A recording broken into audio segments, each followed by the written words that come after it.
E eu vou... Esta reunião está sendo gravada, sim, senhor. Continuar. É para o YouTube. Ora bem, e eu, como habitualmente, começo por cumprimentar todos os presentes, pois sem eles estas reuniões nem sequer existiriam, não é? Nós estamos na segunda temporada, como sabem. Hoje é a 19ª reunião desta segunda temporada. É obra, não é? Todas as quartas-feiras, há meses que nós estamos aqui a glorificar o vinho verde, os produtores e os confrades. Tem sido uma coisa fantástica, no meu ponto de vista. Não é? Faltam 3 reuniões para terminarmos esta segunda temporada. Reuniões têm lugar 2 dias, no dia 16, depois a 23 e a 30 de junho. Depois fazemos uma pausa, porque nós nunca, a nossa confraria não costuma trabalhar, não costuma levar à prática qualquer tipo de sessões. Nos meses de julho, agosto e setembro, é a altura das vindimas, não é? Do verão e das férias e tal. Portanto, aí vamos parar. A nossa rentrée, passa a expressão, será em outubro, no dia 23 de outubro. Vai haver grandes surpresas nesse dia. Não vou dizer quais são, deixavam de ser surpresas. De qualquer maneira... Somos curiosos. Hã? Nós somos curiosos. Pois, mas vai ter que aguentar. Depois digo. Olha, ligue-me, pá. Está bem. Satisfaça a sua curiosidade provando um dos seus vinhos, pá. Está bem. Mas, portanto, reservem já esta data na vossa agenda, 23 de outubro. Será a nossa rentrée. Não vai ser ao ar livre, vai ser dentro de portas, como é a primeira reunião, e é cá no Porto, também lhes queria dizer isso. A Curiabáquia esteve a pensar, e como vamos fazer esta primeira reunião depois da pandemia, não vamos fazer fora, como costumamos fazer, com desfile, através das localidades, etc. Vamos fazer uma coisa um bocado mais simples, mas que não deixa de ser muito interessante, penso eu. Vocês também acho que vão gostar. Era isto que lhes queria dizer, antes de passar a palavra ao primeiro orador, que é o professor José Maia Marques, que é sempre um prazer ouvi-lo, e eu peço ao prezado filho dele, ao grande e amigo, que diga 2 coisas sobre o grande historiador José Maia Marques. Gonçalo, a palavra é sua. Muito obrigado, grão-mestre. É algo que faço com o maior prazer e honra, apresentar o nosso querido confrade e amigo de todos nós, José Augusto Maia Marques, licenciado em História, mestre em Antropologia, a concluir também a qualquer momento os seus estudos doutorais, que é o que falta no corolário de uma grande carreira académica, que passou pela Universidade do Porto, pela Universidade Portugalense Infante Henrique, pelo Instituto Universitário da Maia e também, recentemente, pela Câmara Municipal da Maia, na direção dos seus serviços culturais, do Fórum da Maia e, enfim, todo um conjunto de publicações que vão desde a arqueologia e história antiga à história moderna e contemporânea, regional, à história vitivinícola e também, claro, à nossa confraria, com a qual vem colaborando também desde há muitos anos, confrade que é há muitos anos, e como podem compreender, é uma alegria para mim, enquanto seu filho, fazer aqui a sua apresentação. E hoje, pai, vais-nos apresentar crenças, superstições e curiosidades populares à volta do vinho. Tens a palavra, seja muito bem-vindo a esta casa que é tua e com muito gosto te ouvimos. Muito obrigado. Obrigado eu por essa apresentação. Queria saudar todos os presentes, especialmente o Dr. Lencastre, com quem já não estava há muito tempo e é uma pessoa que prezo bastante. Falta o meio maiato Conde de Calheiros, mas ele há de chegar, penso eu. E vou acabar uma tetralogia a propósito do vinho e da cultura popular. E hoje vou falar, exatamente como disse o Gonçalo, sobre crenças e superstições. Vou fazer o compartilhamento da tela.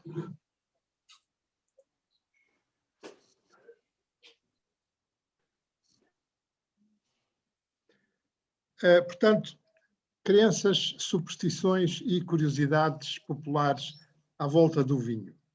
E vou ler para tentar não exceder o meu tempo. O vinho é uma bebida popular desde os tempos mais remotos. Provam-no os lagares, as vasilhas, os mosaicos e muitos outros objetos arqueológicos, bem como muitos textos clássicos. No Antigo Testamento há numerosas alusões à videira que simboliza o povo de Israel. Nos Evangelhos, Cristo compara-se à boa videira que produz frutos. Na Antiguidade, a vida era o dom mais precioso que poderia oferecer-se às divindades. E essa oferta de vida simbolizava-se frequentemente no sangue. Ora, Cristo, na última ceia, ofereceu o seu sangue sob a forma de vinho, tendo depois dado a própria vida. Esta transubstanciação, que vemos multiplicada nas missas, associa estes dois líquidos considerados vitais, sangue e vinho. Por isso, o vinho, pelo seu caráter sacro, foi frequentemente utilizado na medicina popular. E outro importante episódio bíblico, as bodas de Caná, evoca também a importância simbólica do vinho. Estas duas importantes narrativas, a Última Ceia e as bodas de Caná, pela sua simbologia, ligam indelevelmente o vinho ao sagrado na imaginária cristã. Mas para a popularidade do vinho contribuíram muitas circunstâncias e atitudes. Os médicos do século XVIII e XIX, se tal lhes podemos chamar, recomendavam o uso medicinal do vinho. Pour avoir votre pratique, j'ordonne aujourd'hui du vin qui fait passer la colique, les soucis et le chagrin. Portanto, era bom para as cólicas, para as preocupações e para o desgosto. Pasteur teria afirmado, se calhar não foi bem neste contexto, que o vinho era a mais sã e a mais higiênica das bebidas, como vem aqui no rodapé desta publicação. Esta afirmação foi depois aproveitada para muitas campanhas em defesa do vinho, quer no estrangeiro, como esta propagandeando o vinho do Midi, le vin est la plus saine et la plus hygiénique des boissons, logo a abrir, mas também, mesmo em Portugal, como podemos ver neste cartaz muito curioso, do Grêmio dos Armazenistas de Vinho, onde se diz, de facto, o vinho é a mais sã e higiênica das bebidas, e depois, em baixo, uma citação do Dr. Bertillon, o Dr. Bertillon, que é um homem que ficou muito conhecido na área policial por ter sido o precursor da questão das impressões digitais, etc. O alcoolismo é combatido pelo consumo do vinho. Isto é engraçado porque faz lembrar aquilo que se faz nos corpos de bombeiros, que é muitas vezes combater o fogo com o fogo. Entre nós, em Portugal, o vinho também é elemento fundamental desde muito cedo na história. A arqueologia e a documentação histórica são disso testemunho, mas são-no também os traços enormes e profundos que o vinho e a vinha deixam na nossa cultura.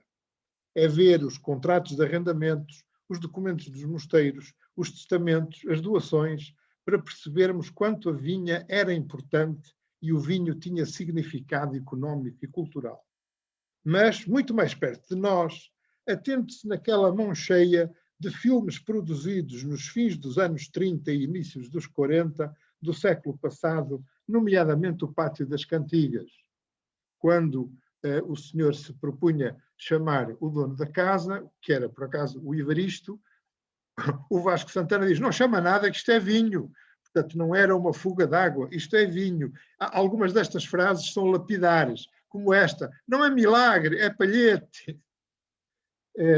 Ainda, no Pátio das Cantigas, o célebre pedido de lume ao candeeiro. E no Pai Tirano, a cena dos bolinhos de bacalhau, dos pastelinhos de bacalhau que não havia, e então são 2 copinhos de vinho branco. Portanto, o vinho aparece-nos, de facto, até mesmo nas excentricidades das vedetas pop, bebendo, ainda que de forma rude, vinho português, e que também, de certa forma, contribuem para este imaginário. Já aqui falámos do vinho na poesia popular e dos provérbios em relação ao vinho. Mas a presença do vinho na etnografia não se limita à poesia popular, bem pelo contrário. Ao vinho, por si só, eram mesmo dadas capacidades curativas de certas doenças, como, por exemplo, as venéreas, e tinha a capacidade de favorecer a vitalidade e eliminar febres. Um outro poder curativo, chamemos-lhe oftálmico, era obtido, e eu ainda ouvi isto de um podador de amarante que tinha para aí 5 anos, era obtido depois da poda da vinha, com a seiva que fluía do corte. Dizia-se que a videira chorava. Estas lágrimas eram, na voz do povo, eficazes para o mal de olhos e para as verrugas. Não deixa de ser curioso que o vinho funcionasse até como remédio para si próprio. De facto, em 1741, há um documento que nos diz, foi tratado pelo professor Eugênio dos Santos, há um documento que nos diz que eram boas soluções contra a bebedice, é mesmo esta a expressão, contra a bebedice, as seguintes: vinho em que se afogaram 2 enguias vivas, vinho em que deitaram em infusão um ovo de coruja mal assado e feito em talhadinhas miúdas. Estão a ver que isto tinha eficácia se fossem talhadinhas miúdas, se não fosse, já não era eficaz. Vinho em que se deitou uma fatia de pão que estivesse no sovaco de um agonizante. Ou até vinho em que se deitou por meia hora dentro dos sapatos do mesmo bêbado, quando os descalçar, estando ainda quentes. Portanto, era preciso pegar nos sapatos ainda quentes, pôr o vinho. Portanto, como vocês estão a ver, eu diria, ao vinho, para que coisas servias tu? Mas outras aplicações eram igualmente aceites em livros da especialidade da época, bem entendido. Para a retenção da urina, folhas de alecrim cozidas com vinho branco e aplicadas bem quentes como emplastro nos genitais. Estão a ver o desconforto, não é? Das folhas de alecrim cozidas em vinho branco bem quentes ali presas aos genitais. Ou no mesmo documento ainda, para fazer parir logo, quando o parto demorava, carne de lobo tostada em uma panela bem tapada ao fogo e depois pisada e dada a quantidade de um dedal misturada com vinho. Nos fins do século XVIII e no XIX, vêm várias aplicações, entre as quais anemia, por exemplo, 1 litro de vinho com gemas de ovo e açúcar. Eu agora vou parecer um farmacêutico. Anginas, aplicar um emplastro quente à volta da garganta até aguentar a temperatura e tomar vinho fervido com açúcar ou mel bem quente. Portanto, este era quente por fora com o emplastro e quente por dentro com o vinho e o mel.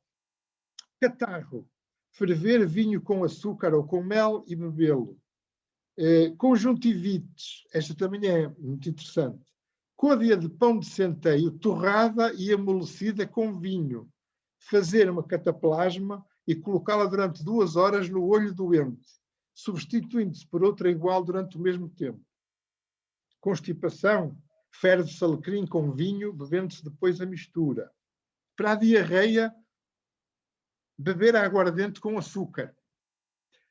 Para as dores de dentes, isto é um dentista medieval, como veem, arrancou os dentes todos de uma vez. Bochechar com aguardente bem forte para o lado do dente que dói.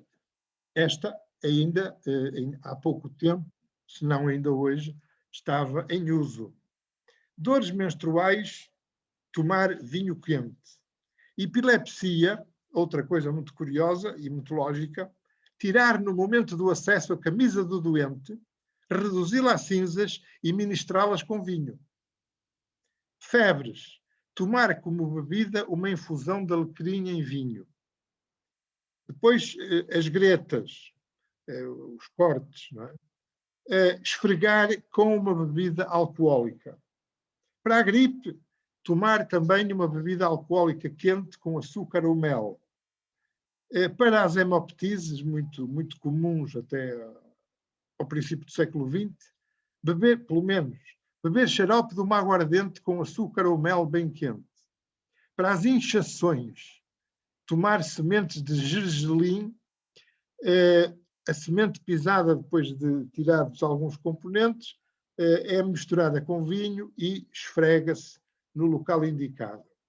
Para as insónias, meus caros amigos, debelam-se com cerumem do ouvido de um cão cozido em vinho, e o vinho, não é o cão, tomado aos copos.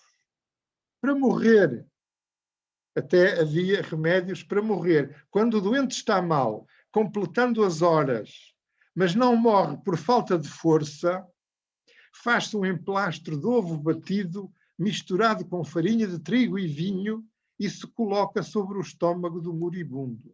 E isto é considerado uma obra de caridade. Pois pisaduras, um emplastro de papas de linhaça em vinho. Para o raquitismo, beber vinho doce. Para o sangue pisado, passa em 2 ou 3 dias, se esfregado frequentemente com aguardente. Para a sarna, esfrega-se a pele abundantemente com uma bebida alcoólica. Para a voz, para avivar a voz, é boa a flor de sabugueiro, pisada e posta no vinho. Mas não é só o vinho bom que tem propriedades medicinais, o vinagre também. O seu uso na medicina popular será particularmente relevante, dizem os livros da época, no tratamento da caspa e nas doenças fúngicas da pele. Além disso, com a sua ajuda, com ingestão direta, o ciclo menstrual é rapidamente restaurado ao normal. Ajudará na limpeza do corpo com o aumento da escoriação. Perante hemorragias nasais frequentes, inala-se suavemente uma colher de chá de vinagre, diluído com 200 ml de água. Segura-se a inalação por 2 a 4 minutos e, fazendo este processo 2 vezes ao dia, cura-se ao menos numa semana. Note-se que algumas destas crenças e superstições mantiveram-se em uso, entre aspas, até pelo menos os meados do século XX. Claro que havia também à volta do vinho algumas superstições, como, por exemplo, a de que mulher grávida ou recém-nascido não poderiam entrar nas adegas onde se estivesse a fazer o vinho, pois este estragar-se-ia. Mas isso só daria praticamente uma outra intervenção.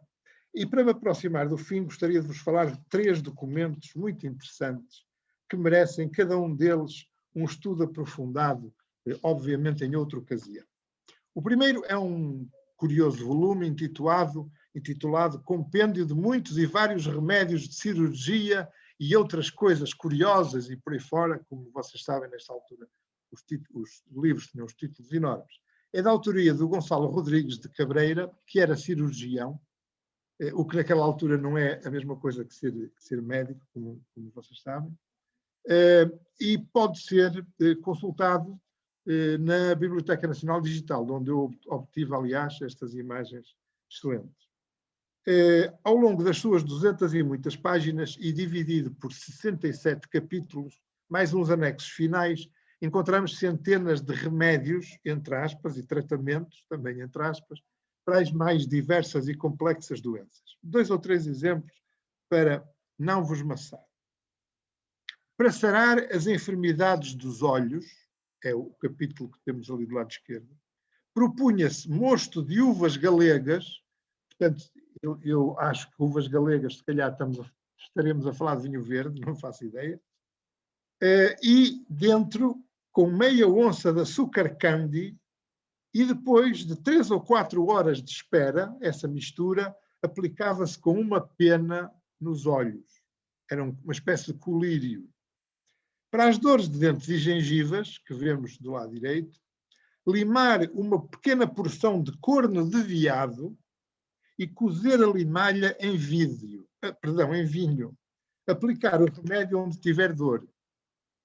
Uma das características que nós estamos a ver neste livro e noutros idênticos é que a maior parte destas coisas não tem rigorosamente nada a ver com ciência, nem com saber, porque em alguns casos é perfeitamente impossível, e vamos já ver a seguir, que isto resultasse.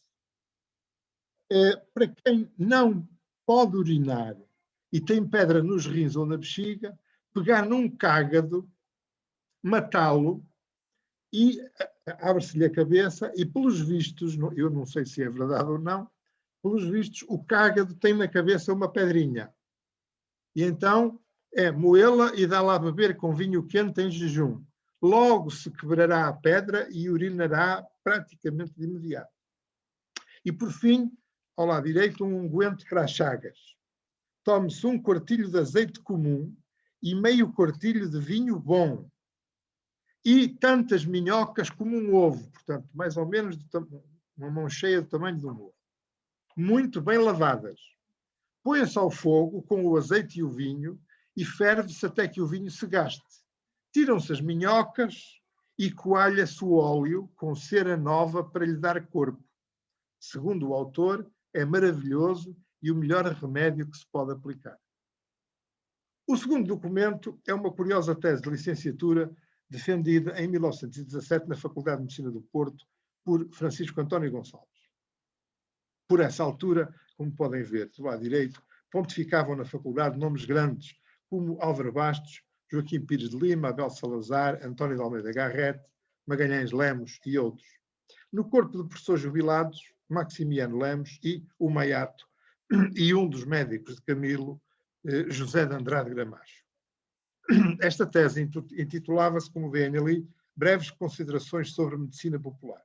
E tem 2 capítulos muito curiosos. Um intitulado Remédios Populares e outro Feitiçaria e Benzeduras. No primeiro, o autor enuncia esses remédios populares, muitos, vários, e procura interpretá-los à luz da medicina da época, tentando estabelecer uma viabilidade curativa ou não dos respectivos componentes. Um exemplo, a menorreia, e dá a receita de medicina popular.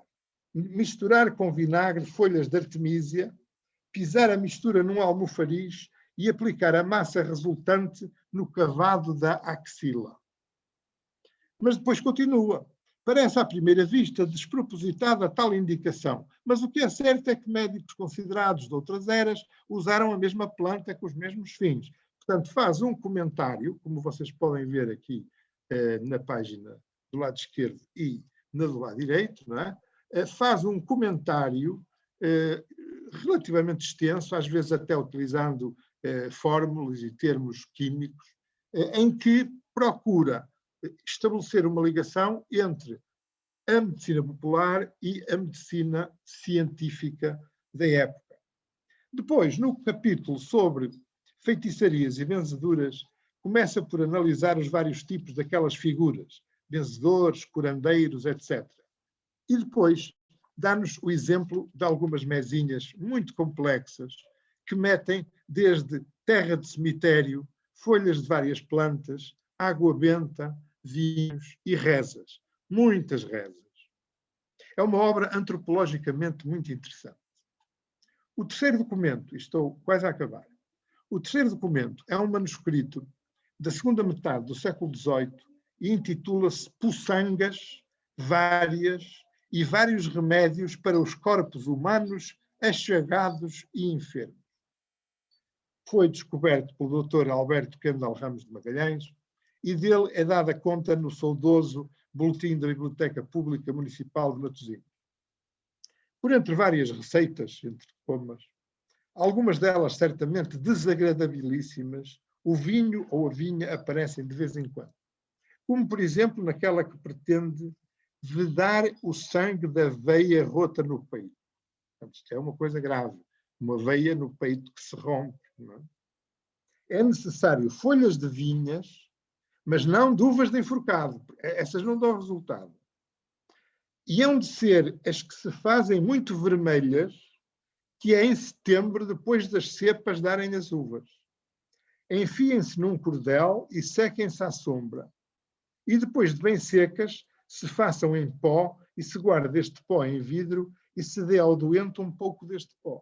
Portanto, estão a ver aquele pozinho das folhas das vides desfeitas, faz tapar uma veia que está rota no peito.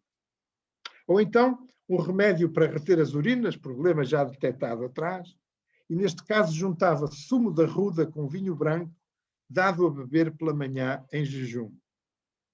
Ou ainda, nesse mesmo documento, as virtudes multicurativas da fava de Santo Inácio. Esta, relada em vinho, era eficaz para as cólicas, bem como para qualquer peçonha que se desse pela boca, mas moída mesmo em pó, igualmente com vinho, fazia baixar o fluxo menstrual e auxiliava o parto. A mesma combinação era útil para mordeduras de cobra, para eliminar feitiços e para afastar bruxas. E para terminar,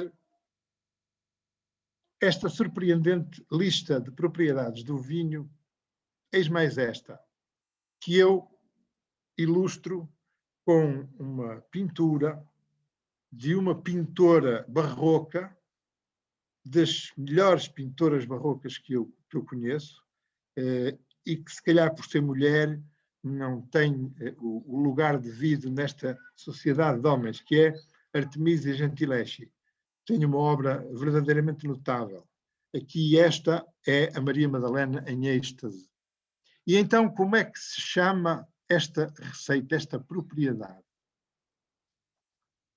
Ad cognoscendum iter mulieribus virginis. Isto é, para conhecermos se a mulher é virgem ou não.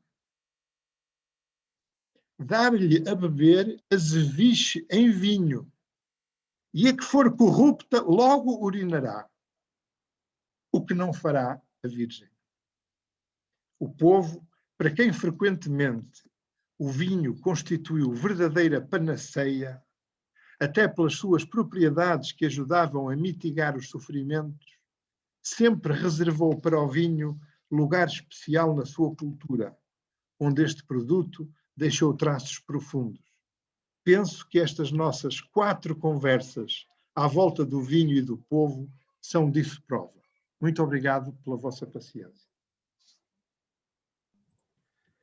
Nós é que agradecemos estas 4 magníficas lições que aqui ficam coroadas por este último encontro absolutamente extraordinário.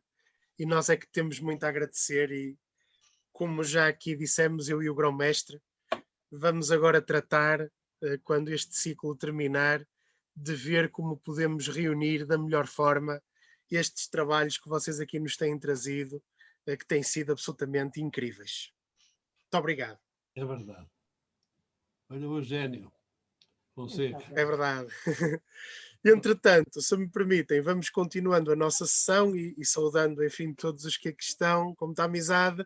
E eu tenho agora uma grande honra de apresentar os nossos próximos convidados, o Afonso e o Luís Lencastre, nossos queridos confrades e amigos da Casa de Vila Boa.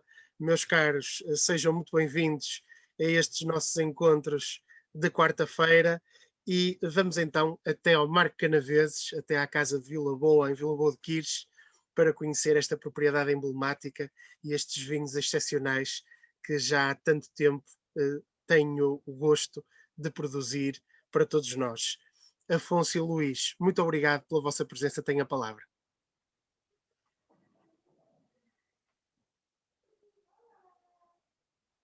Sinto uma felicidade enorme em contactar as pessoas, especialmente da Curia Barca e do Sr. Maia Marques, de que realmente tem toda a razão, já não nos vemos há muito tempo e há saudades. E então, depois de um trabalho destes, é demais. Fiquei banzo e muitos parabéns.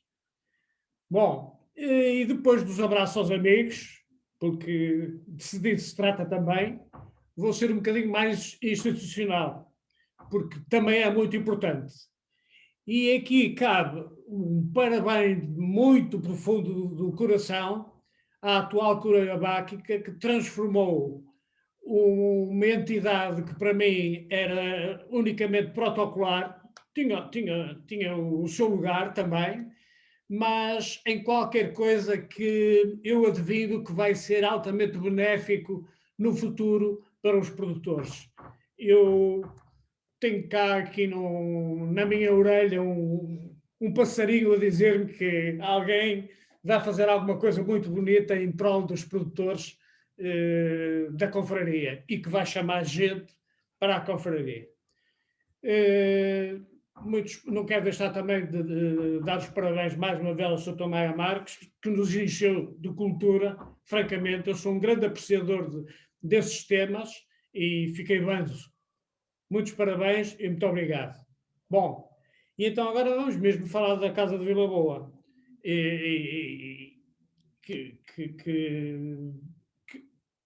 que eu tenho de transmitir uma mensagem do nosso conteúdo e sensibilizar as pessoas para que nos possam visitar. Ora bom, foi abaixo a voz. Não sei. Estão-nos a ouvir? Estão-nos a ouvir? Estamos sim. Estamos a compartilhar a tela para acompanhar a vossa exposição. Eu assustei-me por ter desaparecido e parei. Bem, tudo bem. Força. A Casa de Vila Boa existe há muitos séculos. Nós temos documentação de há muitos séculos. E o interessante é que noutras pessoas que investigam estes assuntos, veio à baila que Vila Boa se deve, o nome de Vila Boa se deve em parte, e como mensagem atribuída à mesma Dom Afonso Henriques, pelos bons cereais e pelos bons vinhos que se produziam na nossa região. Evidentemente que vinhos seriam, como seriam, isso é para os historiadores, e serão coisas naturalmente que nos apaixonam, e nós recolhemos sempre que essa oportunidade não aparece. A Casa de Vila Boa, eu agora falo da minha experiência própria, que estou na Casa de Vila Boa desde 1988, quando a minha mulher a herdou, e naquela altura nós fazíamos quase unicamente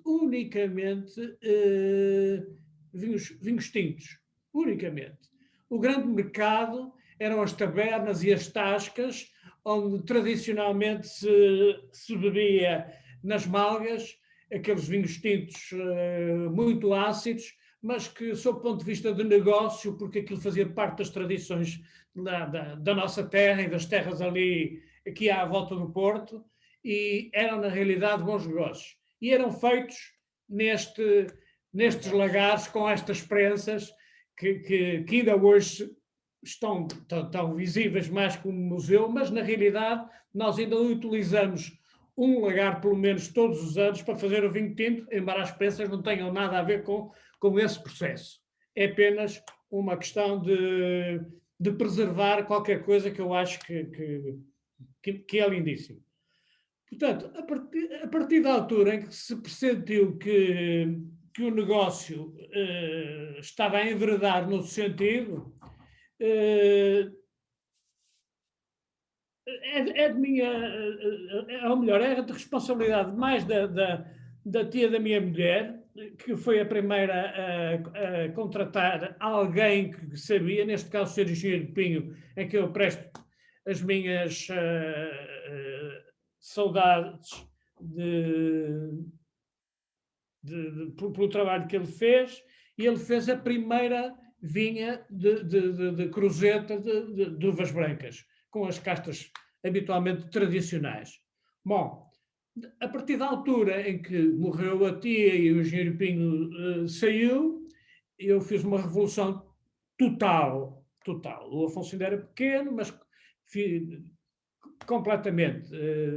Sob o ponto de vista de produtividade, de encepamento, de rendimento e inevitavelmente de qualidade. Portanto, trabalhamos no sentido de fazer áreas maiores com boas castas e dotar a nossa adega de equipamento muito moderno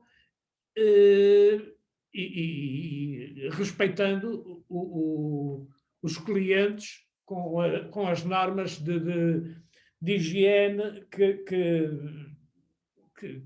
tem de ser hoje, que era inevitável. A partir daí, portanto, começamos a pensar que castas é que faríamos e fizemos as castas normais.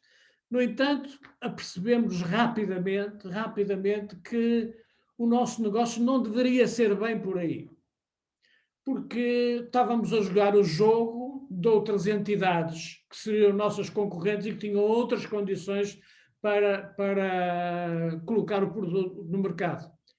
E então corremos um risco. Começamos a introduzir na nossa casa castas que não eram vulgares e classificar os vinhos não como vinhos verdes, embora continuássemos a ter vinhos verdes, mas aproveitando a lei e fazendo os vinhos regionais mínimos, que nos era permitido. Daí nós hoje ainda sermos autorizados de fazer Chardonnay, de fazer Alvarinho, de fazer um rosé de Touriga Nacional. Possivelmente este ano já vamos engarrafar Sauvignon Blanc e é assim, é inevitável que isto é polémico e eu discuto muitas vezes com muitas pessoas, mas a minha resposta é sim, eu não posso, nem tenho estrutura para poder discutir com os tubarões e andar a colocar vinhos verdes nos distribuidores que cada vez dão menos, e assim nós fazemos coisas que são lacunas no mercado e temos tido sucesso, tanto cá em Portugal como no estrangeiro. Temos feito isso e não nos temos dado mal. Claro que depois o Afonso já é parte muito importante nisso, porque faz parte da cultura dele, dos cursos que teve, dos aproveitamentos que teve, uma visão muito mais profunda e ajudou imenso. Hoje, muita política, muita da nossa política nasce sempre no consenso entre nós os dois. Bom, quero dizer o seguinte, para além dos vinhos, a Casa de Vila Boa tem um património muito interessante. Tem património edificado de diversas épocas arquitetónicas. Eu sei que alguns dos meus amigos já conhecem, mas eu gostava que conhecessem melhor e que me dessem um prazer de um dia podermos almoçar lá em casa, coisas típicas de lá de casa, e podermos dar um passeio no sentido de mostrar as coisas bonitas que temos. Quero acrescentar que, humildemente, nós, ocasionalmente também, um dia, o Afonso e eu, estando os dois a pensar numa reestruturação de uma obra grande que nós fizemos, tínhamos uma sala climatizada, de propósito a seguir ao engarrafamento, toda prontinha para os vinhos estarem nas temperaturas ideais, e quando desfizemos o chão apareceu-nos uma laje de pedras, algumas semi-trabalhadas, que nós não soubemos atribuir a origem e que nos causam um problema. Nós engarrafamos para carrinhos de supermercados, que levam cerca de 600 garrafas cada um, e os carrinhos do supermercado não andavam lá. Porquê? Porque as pedras eram trabalhadas e nós não quisemos estragar. Limpámos aquilo tudo e o que é que vamos fazer? O que é que vamos fazer? Ficamos dois a olhar para o outro. E o Afonso teve uma ideia brilhante. Pai, vamos fazer um museu. E essa palavra foi mágica, porque nós, na realidade, a Casa de Vila Boa é uma casa grande, como sabem, de muita história, e estava cheia de coisas que nós não deitamos fora por respeito aos nossos antepassados e respeito à evolução das tecnologias dos vinhos na casa. E o que é verdade é que essa sala hoje está completamente cheia de apetrechos da indústria do vinho, e temos coisas que nós próprios guardamos, nós estamos a garantir que no futuro elas não vão desaparecer. É uma aposta nossa, e coisa gira também que eu gostava que vissem. Daí me reforço mais o meu convite para um dia fazermos um almoço em Vila Boa e vermos estas coisas. Aqui me despeço com um abraço grande para todos, os amigos, e muito especial para os elementos da Coreabac, o Sr. Grande Mestre, e para o Gonçalo, porque tenho quase a certeza que estas ideias brilhantes nasceram das cabeças deles. Muito obrigado pelo tempo que me deram e um abraço. E agora fica o Afonso à disposição.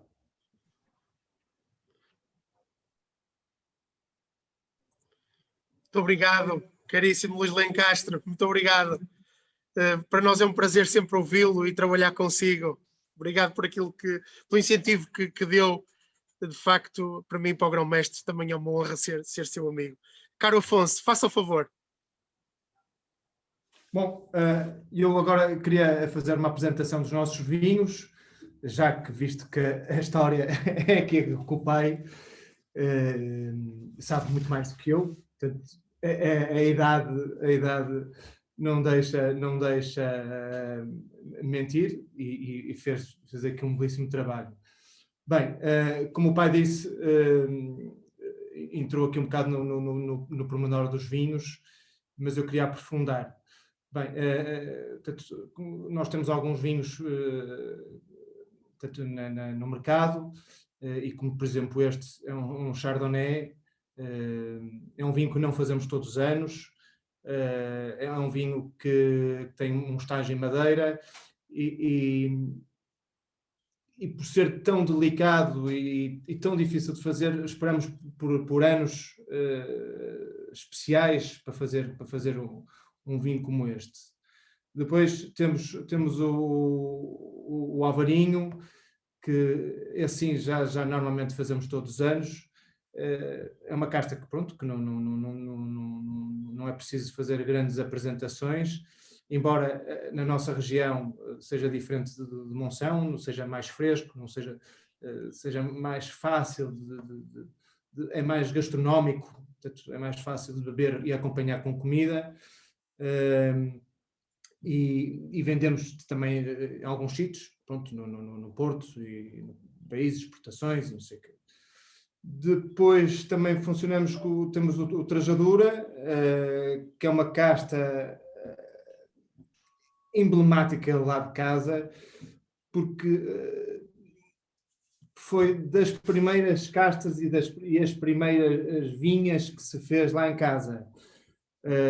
Fez-se uma vinha, como o pai disse há bocado, em 1974, de 5 hectares, em Cruzeta, pelo engenheiro Pinho, que eu também conheci muito bem, e depois fez-se uma reconversão nessa mesma vinha para cordão simples. O vinho ganhou muita fama, ganhou muito nome, e ganhamos assim, alguns prémios com este vinho, por exemplo, uns 93 pontos no Wine, numa revista americana. Depois temos um blend, como o nome diz, que é a mistura de castas, tem 3 ou 4 castas, e este sim é assim o vinho mais leve, mais bebível, tipo quase vinho de piscina, muito levezinho, com um bocadinho de gás. e pronto, assim, com um preço bastante acessível. Depois também temos os tintos, como está aqui também esta imagem, o escudo da Comenda Tinto. Veio já, esse vinho vem de uma vinha feita pelo pai, eu ainda era pequeno, mas lembro perfeitamente, que tinha vinhão e borraçal. São duas castas autóctones da nossa região. Embora temos enverdado só hoje em dia por fazer só o vinhão, porque consideramos que o vinhão faz vinhos fabulosos, só monocasta, por exemplo, só a cor que ele tem e a estrutura, e tem montes de virtudes que eu acho que o borraçal estava ali a complicar um bocadinho e não estava a ajudar o vinhão a sobressair. Portanto, nós quisemos mesmo só fazer um monocasta de vinhão. Eu não sei se o Dr. Gonçalo tem aí uma imagem do nosso rosé, mas também fazemos algumas vezes. E aí sim, também é feito de vinhão e com um bocadinho de Touriga Nacional. Também foi uma vinha que também apostamos, uma casta que apostamos por fazer lá em casa. É uma casta que se dá muito bem lá em casa, tem muita produção. E amacia um bocadinho o vinhão, o rosé, para se tornar mais atrativo, para ser mais facilmente consumido. Assim, vejo aqui que não vejo assim mais nenhum vinho que façam perguntas que quiserem. Afonso, obrigadíssimo por esta paleta de cores, de sabores também que apresentaram com os vossos vinhos, que são extraordinários e que conhecemos bem e que apreciamos muito. Aliás, muitos de nós que aqui estamos. É mais fácil conversarmos com um copo de vinho e todos presentes. Assim não dá gosto nenhum, estamos aqui à conversa. É verdade, e certamente que o faremos em breve, caros Afonso e Luís. Muito obrigado. Foi um gosto rever-vos, ainda que, enfim, com estas telas e, como o Afonso diz, sem o encanto da presença física, mas certamente, e com o nosso grão-mestre a anunciar a rentrée, certamente que estará para breve o nosso reencontro. Muito, muito obrigado pela vossa presença nesta iniciativa. Obrigado. Obrigado, Luís, obrigado. E Afonso também. Tenho agora a honra de lhes apresentar um querido e conhecido nosso confrade, o engenheiro Francisco Calheiros, conde de Calheiros e, naturalmente, o proprietário do Paço de Calheiros em Ponte Lima, belíssima propriedade. Sr. Engenheiro, muito obrigado por estar aqui connosco nestas conversas de quarta-feira, uma vez mais, e para também nos apresentar os seus projetos, e sabemos que são muitos, e vamos então escutar justamente esse percurso e esses projetos que aqui nos vai apresentar juntamente com a sua equipa. Seja bem-vindo e muito obrigado mais uma vez por estar connosco, Engenheiro Francisco. Eu aqui agradeço, uma boa tarde a todos, um grande abraço ao nosso grão-mestre, que é sempre também um grande entusiasta destas comunicações, e cumprimentar todos os presentes. A nossa intervenção vai ser breve, porque também, enfim, o nosso relacionamento com a produção e com o vinho, comparado com os nossos colegas que aqui estão presentes, é relativamente recente, apesar de em Calheiros já se fazer vinho há séculos, mas verdadeiramente esta paixão para começar a criar uma marca e ao mesmo tempo tratar da sua comercialização é relativamente recente. Nós temos duas marcas, o Paço de Calheiros, a Quinta do Paço de Calheiros e o Conde de Calheiros, e portanto é com estas duas marcas que nós vamos enfrentar futuramente o mercado. Provavelmente poderá vir a surgir uma outra. Eu iria acompanhar a minha intervenção que é rápida, com algumas imagens que iriam passar a partir daqui. Eu espero que seja visível e seja possível isso acontecer. É tipo um diaporama, não é? Vêm imagens... Não sei se estão a ver. Neste momento ainda não, mas podem partilhar então, por favor. Vamos ver se... Partilhar tela, está aqui. Não, eu vou Está falar. aqui, vai falando. Sim. É claro que o vinho está muito ligado à casa e a casa também tem um projeto de turismo de habitação desde 1980, posso dizer assim, que foi na altura em que o meu pai deu a casa e nós começámos a fazer obras e recuperámos, começámos a receber os primeiros hóspedes em 86, que é um projeto de enoturismo, naturalmente. Portanto, há aqui um enlace entre a hospedagem, entre a recuperação da casa para efeitos de receber em turismo de habitação e o turismo e o vinho surgiu na sequência deste projeto. O Paço de Calheiros tem 22 quartos hoje, portanto, espalhados entre a casa principal e os anexos e o cottage, que também foi recuperado. Tem uma vista soberba e tem, sobretudo, as suas vinhas com uma exposição única, virada a sul e também, ao mesmo tempo, com uma brisa marítima, porque daqui da casa vê-se o Val do Lima, vê-se Ponte de Lima, que está aos nossos pés, a ponte romana e românica, e enfim, por uma frecha do monte vê-se o mar, vê-se uma lista brilhante quando o sol se põe, que é o mar em Viana do Castelo.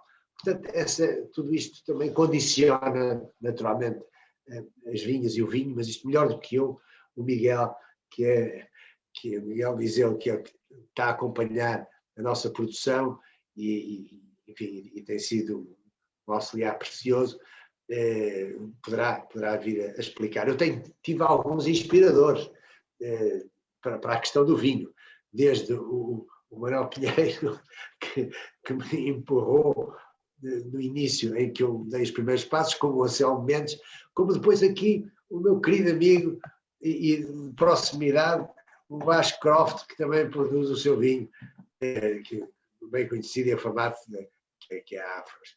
Portanto, as minhas decisões têm várias influências. O facto é que realmente é por optar em si por uma casta que é o Loureiro. É o nosso Loureiro. Tem também o vinhão, mas essencialmente o Loureiro.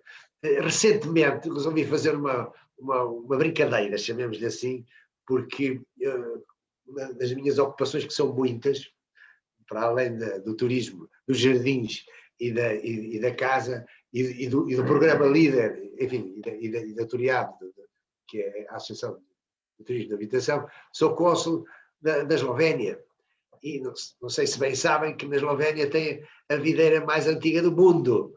Pelo menos é assim que se orgulha Maribor, a cidade de Maribor, de ter a videira mais antiga do mundo. E por força de ser o cônsul, fui premiado, enfim, como diplomata português, com uma filha da videira mais antiga do mundo. Portanto, resolvemos fazer aqui um bardo a partir dessa videira.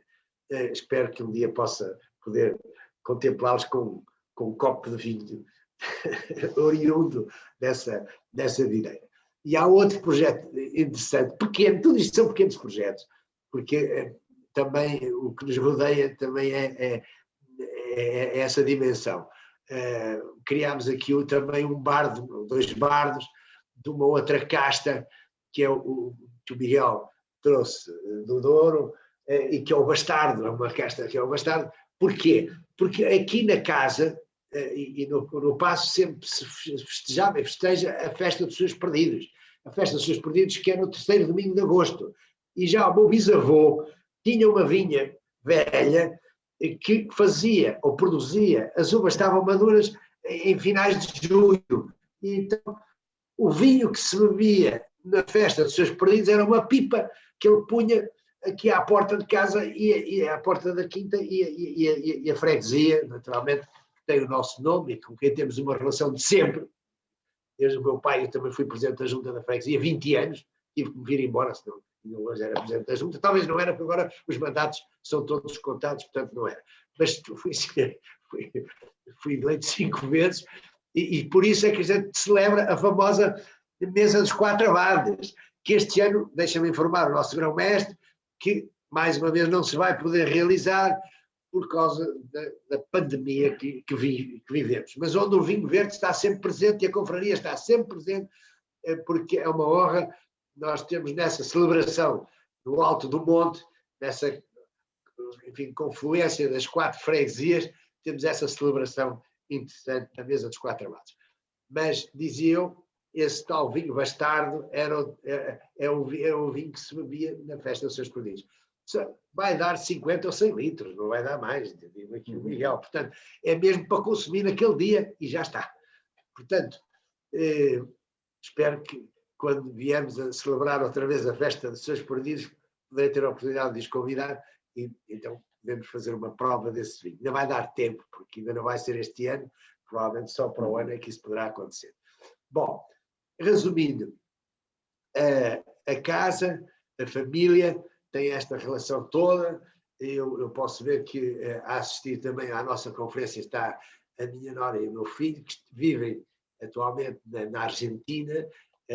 O Francisco é encarregado de consular da nossa embaixada em Buenos Aires, portanto já fica aqui apresentado. Para quem tiver problemas com a Argentina, pode-se dirigir ao Francisco, que ele resolve os seus problemas de entrada e de saída. Espero que não esteja a ser indiscreto, mas o que é facto, há uma relação também entre esta casa e Itália, o castelo de Rivalta, que é o castelo da Helena, e que, portanto, por essa razão, nós temos, enfim, uma proximidade que dentro do turismo, dentro da cooperação, dentro da relação, também o vinho também está presente. Quer dizer que o vinho que esteve presente no casamento deles em 2015 foi o vinho verde do Paço de Calheiros.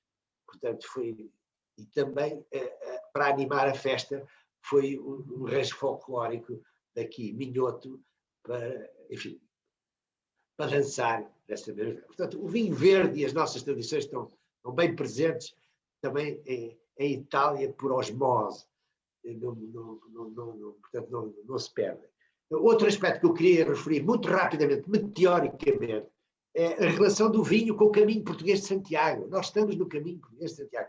E esta casa, pelas suas armas, são as 5 vieiras, as 3 estrelas e os bordões de Santiago, está bem próximo do caminho português e essa relação é bem forte, que eu também tive a oportunidade de criar uma associação, que é a Associação dos Amigos do Caminho Português de Santiago, que eu já convido todos os presentes para se fazerem membros dessa associação.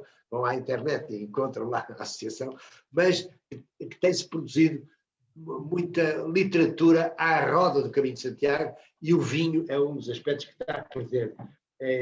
Eu tenho aqui alguns, agora não posso mostrar, mas o último livro que foi editado na Galiza sobre o caminho, a saúde, o pão e o vinho. O caminho, a saúde, o pão e o vinho. O vinho está bem presente nestas questões do Caminho de Santiago e quem tiver essa perspectiva de estar perto de um dos caminhos de Santiago, que agora todos os dias nascem caminhos de Santiago, há o caminho português, mas agora já há o da Costa, depois há o de Braga, depois há o de Torres, depois já há uma série de caminhos, e ainda bem que assim existem, mas quem estiver próximo e for produtor de vinho, é uma sugestão que eu dou, de se aproximarem do caminho com o vosso vinho, porque será com certeza muito bem-vindo. Eu vou passar a palavra ao Miguel, para falar melhor do que ninguém sobre o nosso vinho. Eu não sei como é que estamos de tempo, vou tentar não me alongar. Então, obrigado pela vossa presença. Eu realmente passei a fazer parte aqui da equipa em 2019 e além de toda a consideração e gosto de poder estar aqui integrado, as vinhas convenceram-me em grande parte a abraçar este projeto. A sub-região do Lima é uma região que não para de me surpreender. O potencial que tem, a elasticidade, a plasticidade da casta loureiro e o fazer um vinho adaptado ao que é a realidade do Paço de Calheiros. Não é? Aqui passa muita gente mais conhecedora de vinho, gente menos conhecedora de vinho, mas que acaba por ser um grande cartão de visita do potencial ou do que é a região dos vinhos verdes, em especial da sub-região do Lima. Portanto, e tínhamos um vinho à imagem do que é o Paço, não é? Então, o que se tem que criar aqui são vinhos muito sérios, mas ao mesmo tempo que sejam acessíveis a qualquer paladar. E tal como esta casa, vinhos que tenham um grande potencial de envelhecimento, tal como a casa, tal como a história, não é? Tentamos criar vinhos sérios e mostrar que esta região tem capacidade de fazer grandes vinhos e vinhos com uma grande longevidade. A sub-região, como puderam ver há pouco em uma das imagens, aliás, as vinhas têm uma exposição fantástica, uma drenagem muito, muito grande, e nos próprios vinhos sente-se esta influência marítima, como podem ver até pela imagem que está, vê-se que o vale é muito aberto e que aqui já estamos em alguma altitude. E isso sente-se no vinho, que é o que eu, como enólogo, procuro é não manipular o vinho, não manipular, é mostrar o verdadeiro terroir. E realmente os vinhos do Paço são vinhos com uma acidez elevada, sempre com alguma salinidade e com uma particularidade, principalmente quando envelhecem, que se sente um toque de iodo.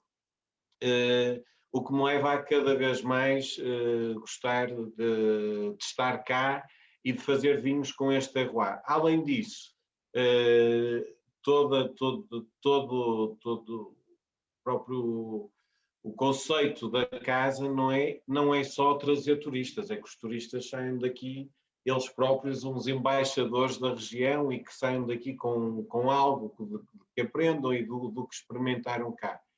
Portanto, nós tentamos mostrar o que era a região, daí manterem-se as ramadas, porque as ramadas, do meu ponto de vista e do ponto de vista do Paço, têm uma grande importância paisagístico. Eu acredito que a região dos vinhos verdes, ou o Alto Minho, ou no geral, são marcados, os turistas vêm para ver a paisagem, vêm para ver a gastronomia, a arquitetura, tudo mais, e que essa paisagem tem que ser protegida.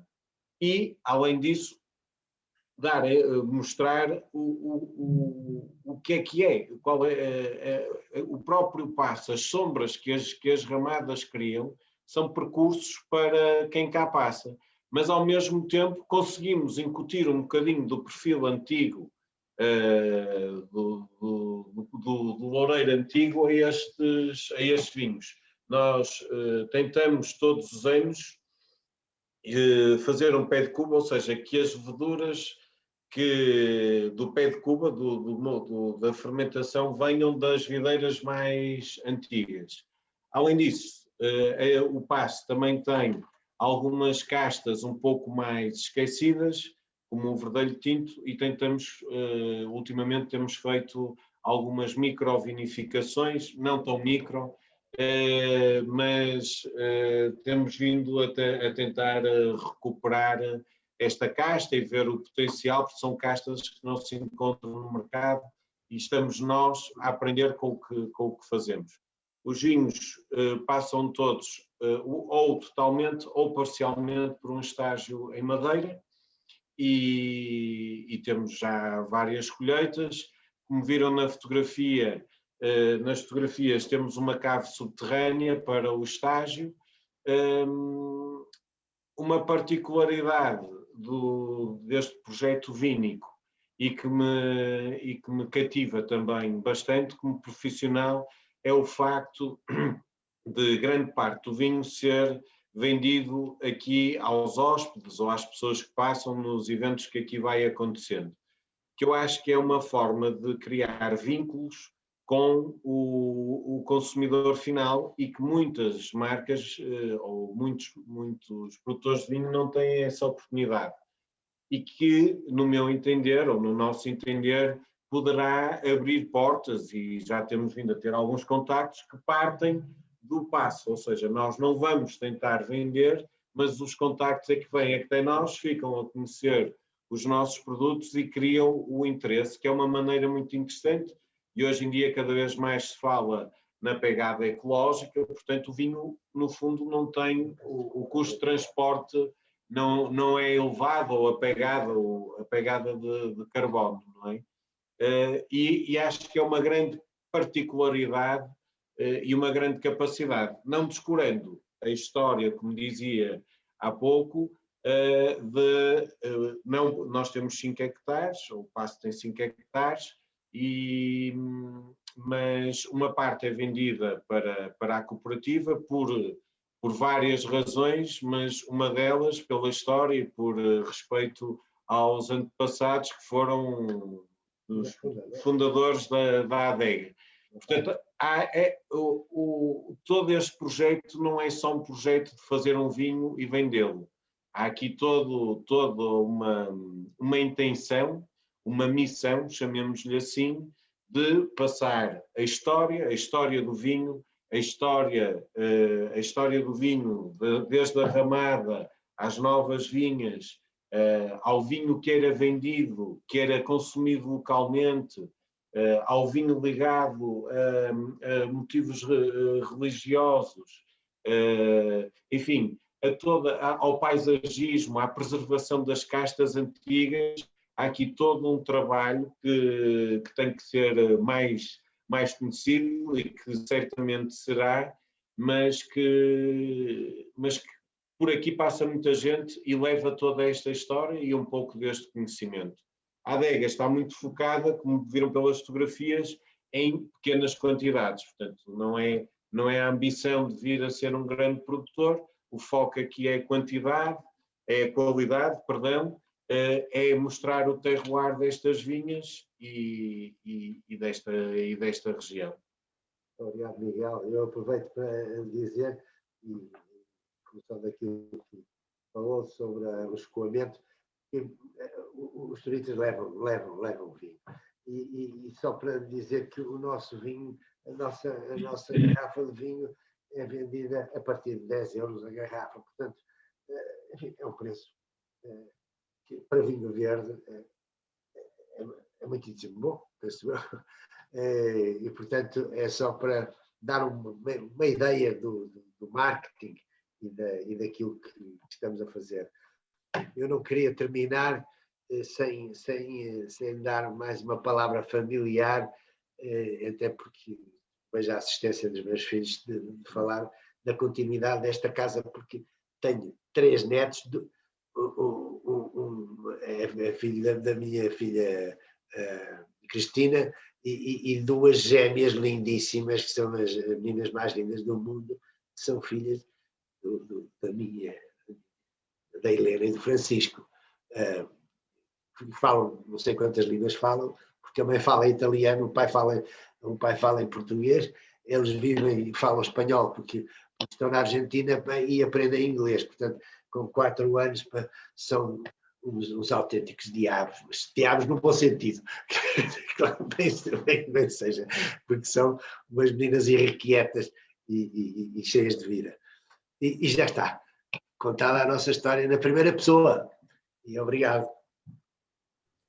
Muito obrigado nós, Sr. Engenheiro Francisco Calheiros e Engenheiro Miguel Viseu. Muito obrigado, foi ótimo fazer esta viagem convosco. Sentimos-nos em Calheiros, próximos de vós. E deixem-me só dizer uma coisa que perpassou toda esta sessão antes de vos dar a palavra a todos aqueles que quiserem intervir.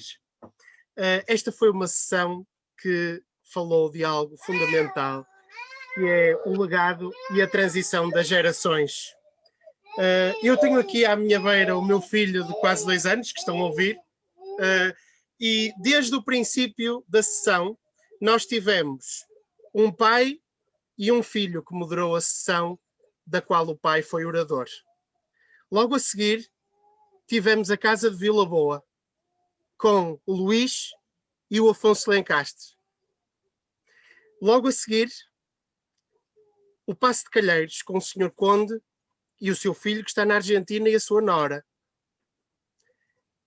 E, portanto, dizer-vos que esta é a marca da nossa região. É o património, é a identidade, é a transmissão intergeracional dos saberes.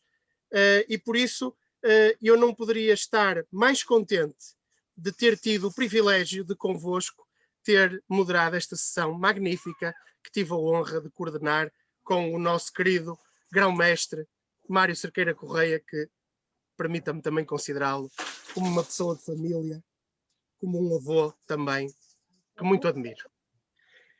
E por isso, meus caros amigos, feita esta nota, que perdoar-me-ão tê-la feito, eu passo-lhes a palavra para colocar em questões aos nossos ilustres interventores. Eu gostava de dirigir-me ao engenheiro, ao Conde Calheiros. Ele há bocado falou na mesa dos 4 abades. É das coisas mais incríveis que há aqui na nossa região, não é? É uma cerimónia linda, linda, linda, não é? Aquilo é um problema que se estuda na topologia, não é? Há ali um ponto onde confluem 4 territórios. E há uma mesa de granito com 4 bancos.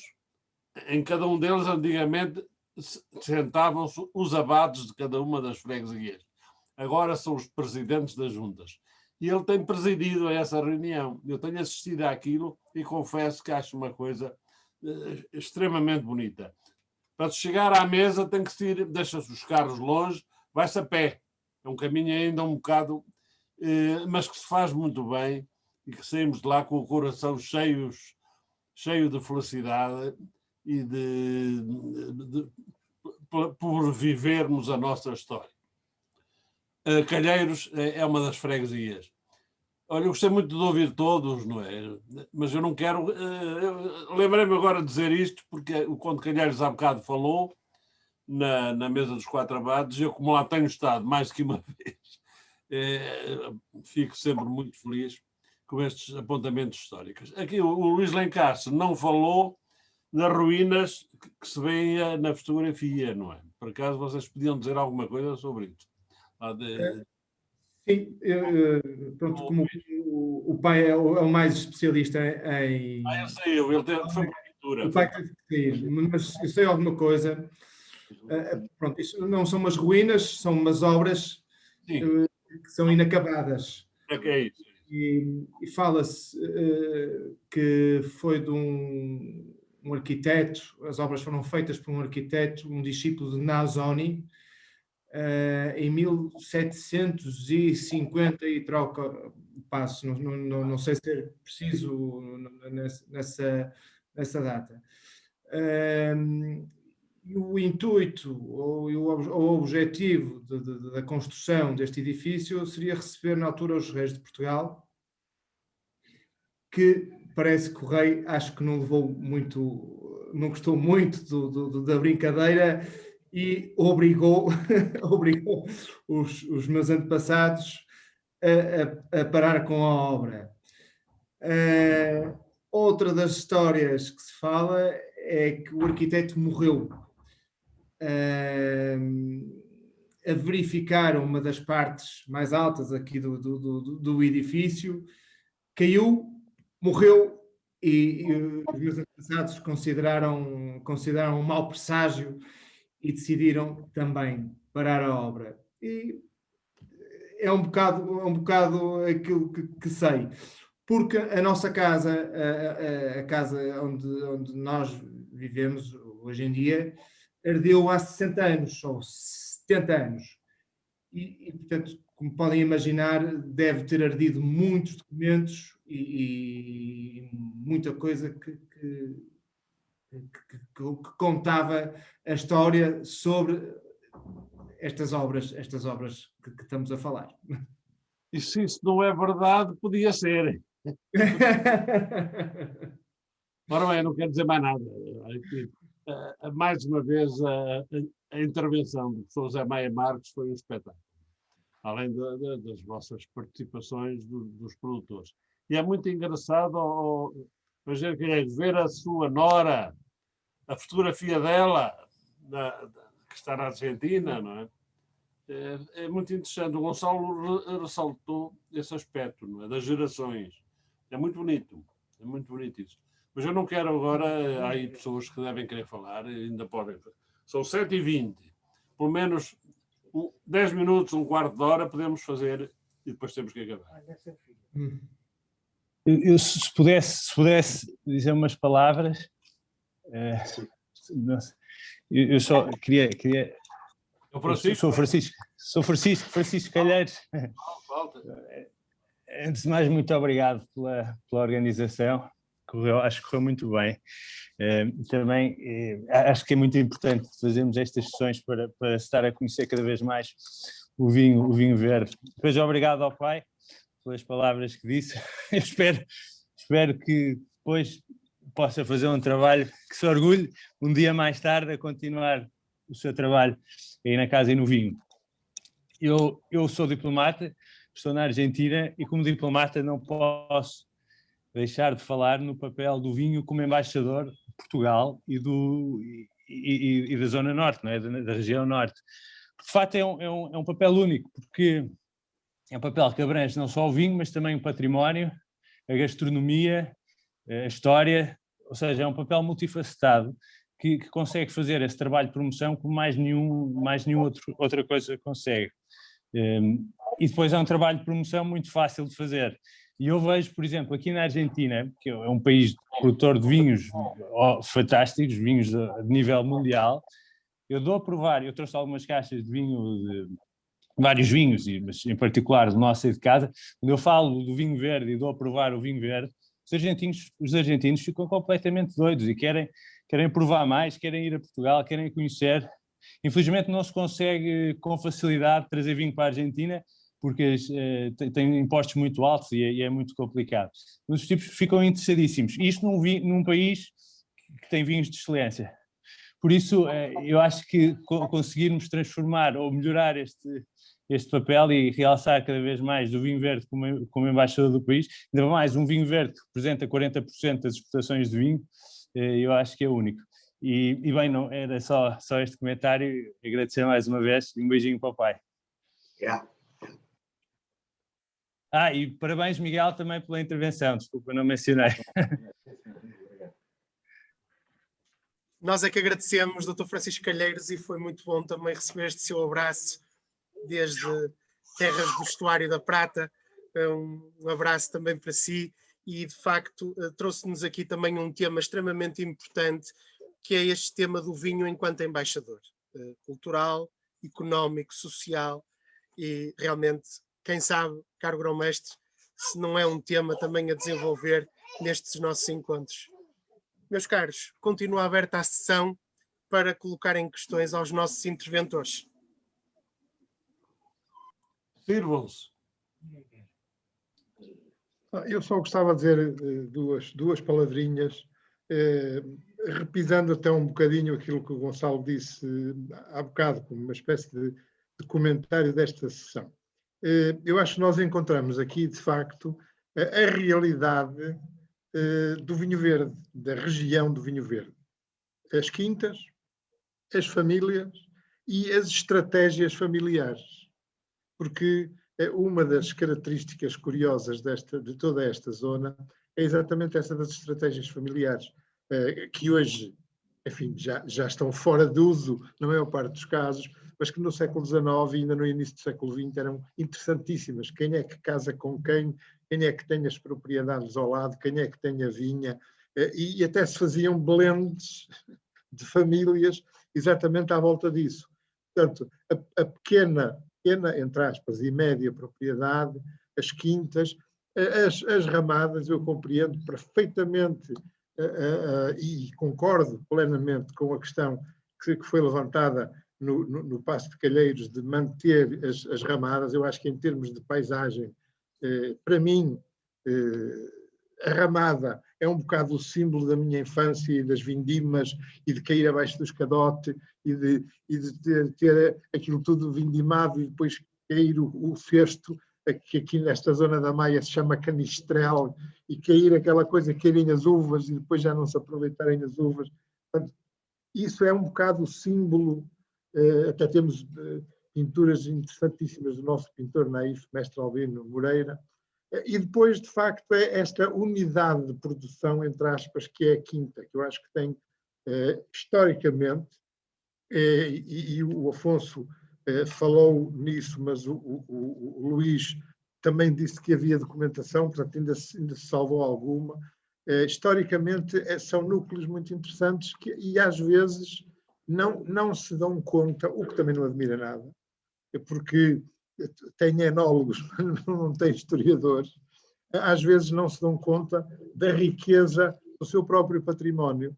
E, de facto, alguém disse numa das sessões anteriores que as pessoas gostam de comprar o vinho levando com o vinho a sua história.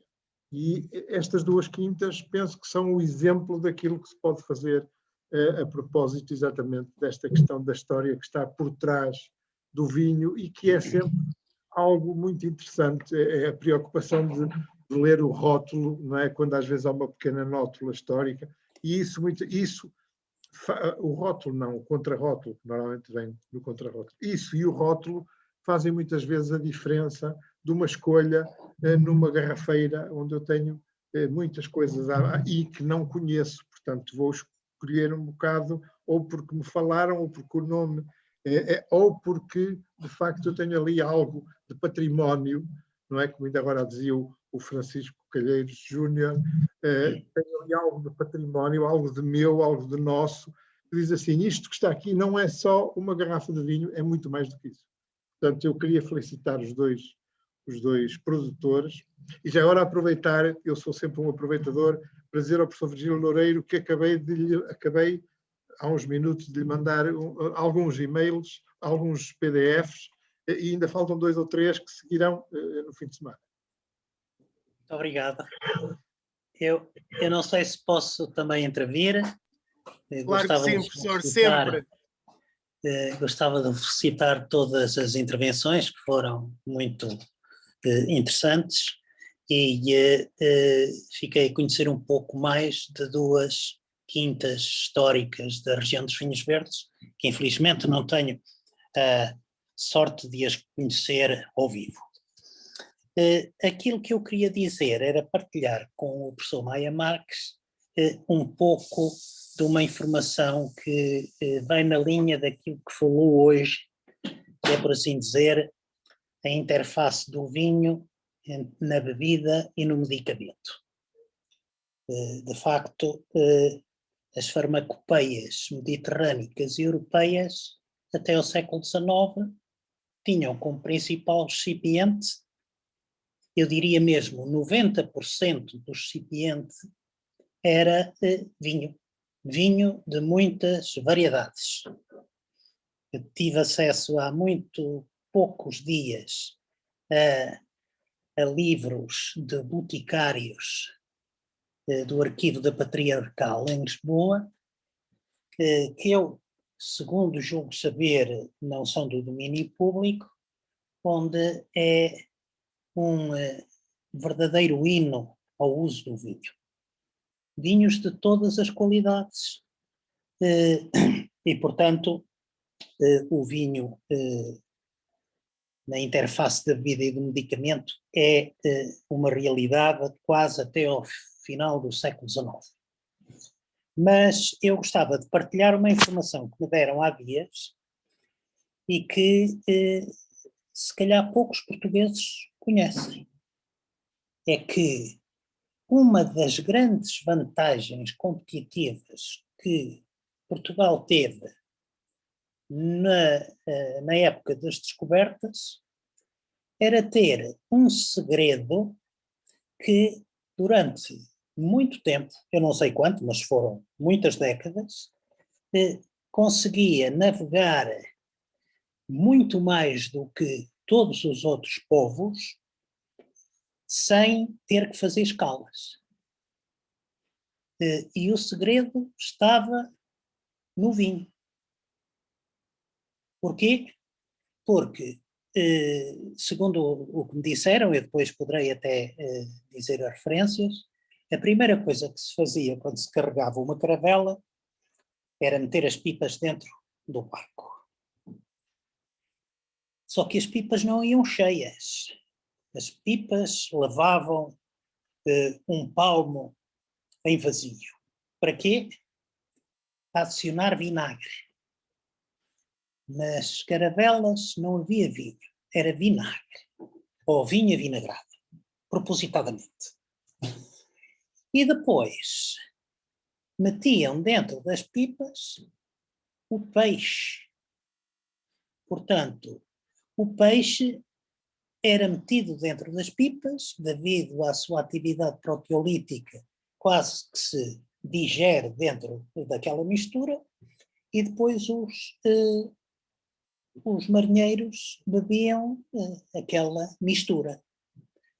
E resistiam muito mais à falta de vitaminas, portanto, à pelágria, ao beriberi, essas doenças provocadas pela uma alimentação praticamente só de biscoito, por causa de um vinho fortificado, com peixe, e que não se estragava, porque também já lá tinha o vinagre dentro. Eu fiquei, de facto, surpreendido com isto, e fiz essa ligação depois a uma coisa que foi uma grande tradição, principalmente na zona de Vila Nova de Gaia, que eram os vinhos fortificados para os tísicos, para os doentes e para as crianças.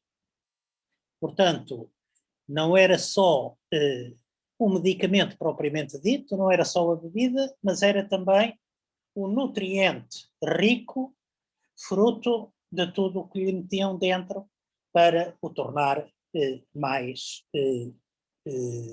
interessante do ponto de vista dietético. Era isto que eu queria dizer. Não sei se conheciam o segredo, mas parece que foi durante muito tempo um segredo bem guardado dos navegadores portugueses. Não, para mim foi uma surpresa, foi mais uma aprendizagem, e como dizia o outro, só isto já valeu a sessão, porque de facto explica muita coisa, muita vantagem que nós às vezes não sabíamos de onde vinha, não é? E está explicada, não é? Com uma eficaz transformação do vinho em vinho tónico. Em tónico, exatamente. Muito obrigado, Sr. Professor Virgílio Loureiro. Muito obrigado, professor. Também para mim foi uma novidade e também foi uma excelente aprendizagem. Agradeço imenso a partilha e a amplificação que esta partilha depois vai ter. Agradecer a ambos também este diálogo magnífico. E ia perguntar se mais algum dos presentes gostaria de usar da palavra. O doutor Eugênio, quer dizer alguma coisa? Doutor Eugênio Fonseca. Olá, boa tarde a todos os confrades e amigos. Eu também gostei, para mim foi uma novidade, muitas das informações foram do âmbito histórico e, mais uma vez, sabemos, quando nos é grato, pertencer a uma confraria que valoriza um património tão grandioso mesmo, como foi este apresentado por agora por estas duas casas vinícolas. Felicito a todos.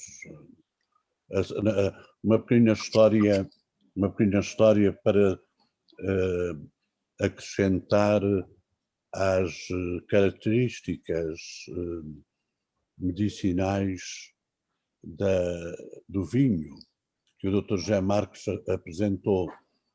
Eu não consegui comprovar que o vinho clarificasse a voz.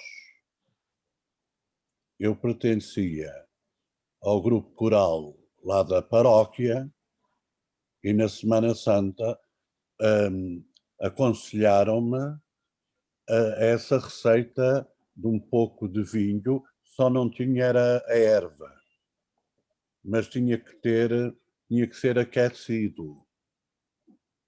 Acontece, talvez a fragilidade na altura não tinha este volume que tenho hoje, o copo de vinho aquecido, não só não cheguei a saber se me clarificou a voz, porque não permitiu que eu fosse ao coro nesse dia, porque não me conseguia pôr de pé. E agora fico com a dúvida. Se tivesse sido com vinho verde, talvez resultasse. Ora bem, nunca vai saber se isso é verdade. Só uma maneira é de voltar para não estragar o vinho. Claro. De qualquer forma, não nos podemos esquecer, por exemplo, o Vinícius de Moraes bebia uma garrafa de uísque por cada espetáculo. E tinha em cima, à vista. Portanto, pode não ser no sentido da clarificação da voz, mas, por exemplo, aqui em cima usava-se antes as gemadas, que era o vinho do Porto, com os ovos, as gemas e o açúcar amarelo. E eu não sei se de facto clarificava a voz ou não. Que dava mais vontade de cantar, dava. Portanto, eu também posso dizer que a seguir a um almoço regado com bom vinho verde, já me aconteceu na região norte do país fazer uma conferência e sair mais fluentemente do que se não tivesse bebido o vinho verde. Isso para as conferências é muito bom. Vamos, grão-mestre, vamos divulgar isto pelos meios académicos. Beba vinho verde e seja mais fluente. É verdade, o vinho tem qualidades que nós nem imaginávamos, não é? Até para animar as conferências. Bem, meus amigos, eu acho que estamos a chegar ao fim, não é? Esta foi a 19ª, eu já disse isto no princípio, mas vou repetir, porque alguns não estavam cá ainda. É a 19ª sessão desta segunda temporada. Nós ainda vamos ter até ao fim deste mês mais 3 sessões, são as 3 quartas-feiras que faltam até chegar ao fim do mês. Depois vamos parar durante o mês de julho, agosto e setembro, por várias razões, já é tradicional, a confraria abster-se de fazer, enfim, grandes manifestações, porque é a altura das vindimas e o vinho verde merece que tudo se cale para que ele possa sair limpinho das videiras e que se faça, de facto, bom vinho. A nossa rentrée, há bocado o professor Gonçalo já o disse, mas eu vou de novo dizer, vai ser no dia 23 de outubro. Vamos fazer a primeira sessão depois da pandemia. Espero eu que se possa fazer. Não é? Estou convencido que, enfim, pelos dados que temos, que talvez se possa. E vai ser aqui no Porto. Como é a primeira sessão, eu não queria fazer aquilo que é costume de andarmos pela região demarcada, aqui e acolá, a fazer estas entronizações. Ponham na vossa agenda, 23 de fevereiro, vão ser de outubro, peço desculpa, 23 de outubro, estão todos convidados para esse dia, para essa sessão que vai ser recheada de surpresas. Não posso dizer o que é que vamos fazer, estão a deixar de ser surpresas, mas espero contar com a vossa presença. Entretanto, peço-me, agradecendo a presença de todos, e dizendo que 2 a 8 dias cá estaremos de novo para a sessão semanal. Haverá depois mais outras 2. Obrigado pela presença de todos, pelas achegas que deram, pelo contributo que deram e que fizeram com que esta sessão fosse, mais uma vez, uma sessão extremamente rica e instrutiva. Esta coisa, eu sinceramente não me estou a beber professor Virgílio. Lá, o vinho com o peixe dentro deve ser assim uma coisa pouco agradável, mas não sei. Enfim, se fosse para descobrir o Brasil, se calhar valia a pena, não é? mas não, enfim, eles lá sabiam, pá, mas pelo menos lá com o vinagre para se habituarem.